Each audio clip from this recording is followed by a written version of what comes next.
Kalian pasti tahu jengkol ya? Jengkol adalah buah yang masuk dalam suku polong-polongan. Buahnya berbentuk gepeng berbelit seperti spiral. Jengkol tumbuh di berbagai wilayah Asia Tenggara seperti Indonesia, Myanmar, Thailand, dan Malaysia.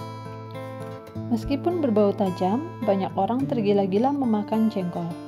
Jengkol mengandung banyak nutrisi seperti kalsium, serat, kalium, energi, protein, dan sebagainya. Ada banyak manfaat yang dipercaya dari buah ini. Antioksidan seperti polifenol, flavonoid, terpenoid, dan alkaloid yang terkandung dalam jengkol mampu melindungi tubuh dari efek samping radikal bebas. Berikut beberapa manfaat dari jengkol. 1. Mencegah penyakit diabetes. 2. Mencegah sakit MAH. 3. Mencegah anemia. 4. Mengurangi peradangan dan banyak lagi manfaatnya.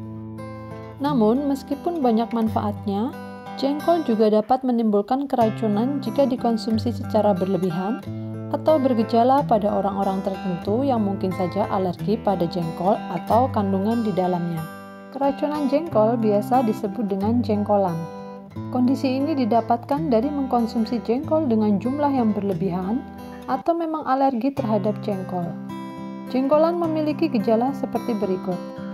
Orang akan mengalami nyeri perut, disuria atau anyang-anyangan, hematuria atau kencing berdarah, oliguria atau buang air kecil dengan jumlah yang sedikit, dan dapat mengakibatkan tekanan darah tinggi.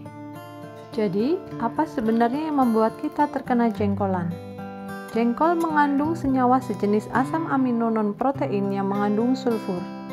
Sulfur inilah yang membuat jengkol berbau menyengat.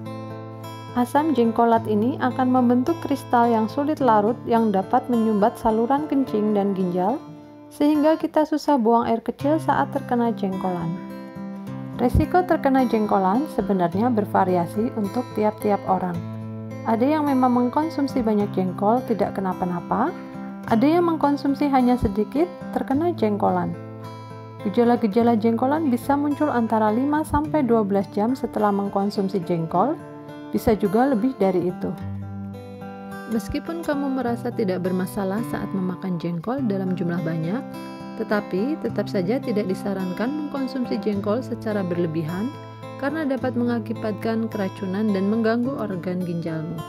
Selain jengkolan, dampak dari memakan jengkol adalah bau mulut, bau urin, gangguan pencernaan, gangguan ginjal, gangguan kesadaran, dan kerusakan hati.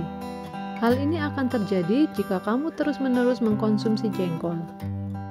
Tapi jangan khawatir, ada beberapa cara untuk kamu masih dapat mengkonsumsi jengkol tanpa takut terkena jengkolan. Pertama, hindari mengkonsumsi jengkol mentah.